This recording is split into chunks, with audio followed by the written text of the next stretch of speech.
নমস্কার বন্ধুরা, আমাদের এই বৈচিত্র্যময় পৃথিবীতে সৃষ্টির সবচেয়ে উন্নত জীব মানুষ।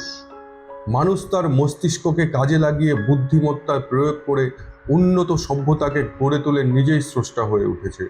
সেই আদিম যুগ থেকে সময়ের বিবর্তনের সাথে সাথে মানুষ তৈরি করেছে সমাজ, জাতি ও দেশ। সময় যত এগিয়েছে মানুষের সামাজিক বন্ধন তত দৃঢ় হয়েছে, জেগেছে মূল্যবোধ ও নৈতিকতা। কিন্তু এই আধুনিক যুগে কোথাও কি এই নৈতিক মূল্যবোধ হারিয়ে যাচ্ছে? মূল্যবোধের অবক্ষয় এখন চারিদিকে প্রকট। আমার প্রিয় বন্ধুরা, আজকে আমি দুটো ঘটনার মাধ্যমে আমার বক্তব্যকে বোঝানোর চেষ্টা করব। এটা গুজরাটের রাজকোটে বসবাসকারী একজন স্কুল অধ্যাপিকা জয়শ্রী নাথওয়ানির জীবনের কাহিনী। পৃথিবীর অনেক মায়ের মতো এই মাও স্বপ্ন দেখেছিল, নিজের একমাত্র ছেলেকে খুব লেখাপড়া শেখায়, ভালো তালিম দেয়, ছেলেও সফল হয়ে যায়, একজন প্রফেসর হয়ে যায়, ডাক্তার মেয়ের সাথে বিয়েও হয়ে যায়। ঘরে টাকা পয়সার কোনো অভাব ছিল না, জীবনের সব কিছু ঠিকঠাকই চলছিল। কিন্তু খারাপ সময় কিছুটা এমনভাবেই আসলো কি বৃদ্ধা মায়ের স্ট্রোক হয়ে গেল, প্যারালিসিস হয়ে গেল, হাত পা কাজ করা বন্ধ করে দিল। মা বিছানায় পড়ে থাকতে লাগলো। একদিন এমন হলো যে অসুস্থ মাকে সাহারা দিয়ে ছেলে মাকে দাঁড় করালো। মা খুব খুশি হলো আর ভাবলো ছেলে তার বার্ধক্যের লাঠি হিসাবে তৈরি হচ্ছে। ছেলে আস্তে আস্তে ধরে ধরে মাকে সিঁড়ি দিয়ে ছাদে নিয়ে গেল। মা খুব খুশি হলো আর ভাবলো আমার ছেলে আমাকে বাইরে রোদ দেখাতে নিয়ে যাচ্ছে। ছাদে যাওয়ার কিছুক্ষণ পর ছেলে মাকে কোলে তুলে নিল। মা খুশিতে ভাবুক হয়ে গেল আর ভাবলো আমার ছেলে আমার সমস্যা বুঝে গিয়েছে, যে আমার সিঁড়ি দিয়ে ওঠানামা করতে কষ্ট হয়। আমার ছেলে আমার জন্য কত চিন্তা করে, কতটা ভালোবাসে। কিন্তু এরপর ওই ছেলে যে কাজ করলো, হাত উঠিয়ে ভগবানের কাছে প্রার্থনা করুন পৃথিবীর কোনো ছেলে যেন এই কাজ না করে। ওই ছেলে নিজের মাকে কোলে তুলে 4 তলা ছাদ থেকে নিজের মাকে ফেলে দিল। বৃদ্ধা মা কিছু বুঝতে পারার আগেই তার জীবন শেষ হয়ে গেল। 4 তলা বিল্ডিং থেকে পড়তে কত সময় লাগে? 3 থেকে 4 সেকেন্ড হয়তো লাগবে।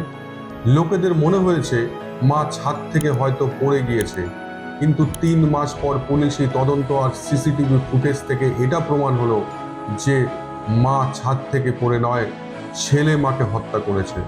अहम खबर राजकोट से, जहां कातिल बेटा गिरफ्तार किया जा चुका है। बीमार मां को छत से फेंकने का इस पर आरोप है। पुलिस ने आरोपी प्रोफेसर को गिरफ्तार कर लिया है। পুলিশি জিজ্ঞাসাবাদে প্রফেসর ছেলে বলে যে মায়ের অসুস্থতায় অসহ্য হয়ে গিয়েছিল আর এই আপদ থেকে পিছা ছাড়াতে চাইছিল, তাই মাকে মেরে ফেলেছে। 2 মাসের অসুখে বিরক্ত হয়ে 9 মাসে পেটে রাখা সন্তান প্রফেসর স্যার মাকে মেরে ফেলল। এরকমই কিছু মুম্বাইয়ের আশা সাহানির সাথেও হয়েছিল। ওনার ছেলে খুব ভালো শিক্ষা লাভ করে আমেরিকা গেল, প্রফেসর হয়ে গেল, কিন্তু ঘরে ফেরত আসলো না। পেছনে বৃদ্ধা মা অপেক্ষা করতে করতে একদিন বিছানাতেই মারা গেল, আর তার দেহ সেই বিছানায় পড়ে পড়ে কঙ্কালে পরিণত হতে লাগলো। ছেলে 1.5 বছর পর্যন্ত কোনো খবর নিল না, আর পরে যখন ফেরত আসলো দেখলো বিছানায় ওদের সম্পর্কের মতো একটা ফাঁপা কঙ্কাল পড়ে রয়েছে। An Indian IT professional in US returns home in Mumbai only to find his dead mother's skeleton. Police found the skeleton of a 63-year-old widow Asha Sahani in her Oshiwara apartment on Sunday. এরকমই কিছু সুরাটের চম্পা ভ্যানের সাথেও হয়েছে, এরকমই কিছু এলাহাবাদের কমলেন্দু শ্রীবাস্তবের সাথেও হয়েছে। এক একটা ঘটনা হলেও বলা যেত যে ওই মানুষটার মনোবৃত্তির মধ্যে হয়তো কিছু পার্থক্য ছিল, কিছু বিকার ছিল। কিন্তু এমন ঘটনা আজকাল খুব সামান্য হয়ে যাচ্ছে। খবরের কাগজে রোজই এসব খবর পাওয়া যায়। আর এই ঘটনার মধ্যে সাধারণ দুঃখজনক বিষয় হলো এইসব ঘটনা সেই সব পরিবারেই ঘটছে যাদের বাচ্চারা প্রত্যেকেই খুব ভালো শিক্ষা লাভ করেছে। এইসব ঘটনায় একটা বিষয় পরিষ্কার, যে শিক্ষা তো রয়েছে কিন্তু সংস্কার কোথাও হারিয়ে গিয়েছে, সভ্যতা কোথাও হারিয়ে গিয়েছে। এখন একটাই প্রশ্ন উঠছে যে এই সব ঘটনা কেন ঘটছে, সংস্কৃতি কেন হারিয়ে যাচ্ছে। আসলে আমরা যেভাবে আমাদের বাচ্চাদের লালন পালন করি, যেভাবে শিক্ষা দেই, তাতে বাচ্চা ইঞ্জিনিয়ার, শিক্ষক বা ডাক্তার তো হয়ে যায়, কিন্তু মানুষ হতে পারে না। স্পষ্ট করে দিতে চাই যে শিক্ষানীতিকে দোষ দেওয়ার জন্য বলছি না, পৃথিবীর সব জায়গায় এইভাবেই শিক্ষা দেওয়া হয়।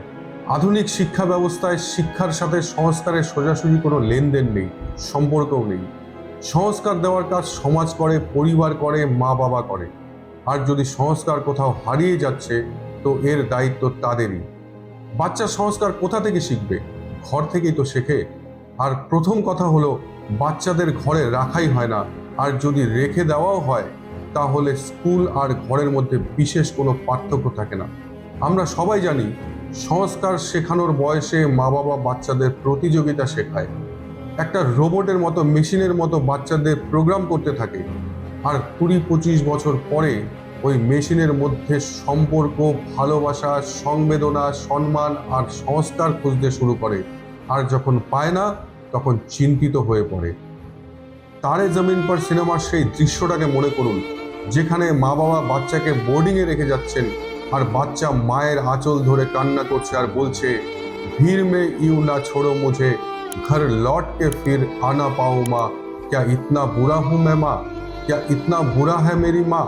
মা বাবা তারপরেও নিষ্ঠুর হয়ে চলে যায়, আর পরে যখন বাচ্চা সংবেদনহীন হয়ে যায় তখন খুব চিন্তিত হয়ে পড়ে। আমি এরকম অনেক যুবকদের জানি যাদের মা বাবা তাদের 7-8 বছর বয়সে তাদের থেকে অনেক দূরে ভালো শিক্ষা লাভের জন্য পাঠিয়ে দিয়েছিল। যদিও এই বিষয়ে কোনো দ্বিমত নেই যে তারা ভালো ক্যারিয়ার তৈরি করে নেবে, ভালো ভবিষ্যৎ তৈরি করে নেবে, কিন্তু একটা বিষয় আমি খুব অনুভব করি যে তাদের মা বাবার সাথে তাদের সম্পর্ক খুব একটা মজবুত হয়নি, যতটা সামান্য হওয়া উচিত ছিল। আর তাদের মধ্যে যদি কেউ 20-25 বছর পরে তাদের মা বাবাকে ঘর থেকে বের করে দেয় অথবা বৃদ্ধাশ্রমে রেখে আসে, তাহলে আমার কোনো আশ্চর্য হবে না। করতা থা সো কিউ কিয়া, আব কর কিউ পছতায়ে, বোয়া পের ববুল কা তো আম কাহা সে পায়ে। প্রথমে যখন ভালোবাসা রোপণই করা হয়নি, সম্মান রোপণই করা হয়নি, সংস্কার রোপণই করা হয়নি, তাহলে সেটা পাওয়ার আশাই বা কেন করবে? যাই হোক, শেষ করার আগে এইটুকুই বলতে চাই, জয়শ্রী নথওয়ানি উপর থেকে পড়তে পড়তে কিছু ভাবতে পেরেছিল কিনা আমি জানি না, কিন্তু আপনার সাথেও ভগবান না করুক যদি এমন কিছু হয়, সেদিন আপনিও ভাববেন শিক্ষার সাথে সাথে সংস্কারও যদি দিতাম তাহলে হয়তো আজ এমন দিন দেখতে হতো না। আর যদি এই পশ্চাতাপের সাথে মরতে না চান, তাহলে আপনার ভবিষ্যৎ প্রজন্মকে মেশিন না বানিয়ে, রোবট না বানিয়ে মানুষ বানানোর চেষ্টা করুন।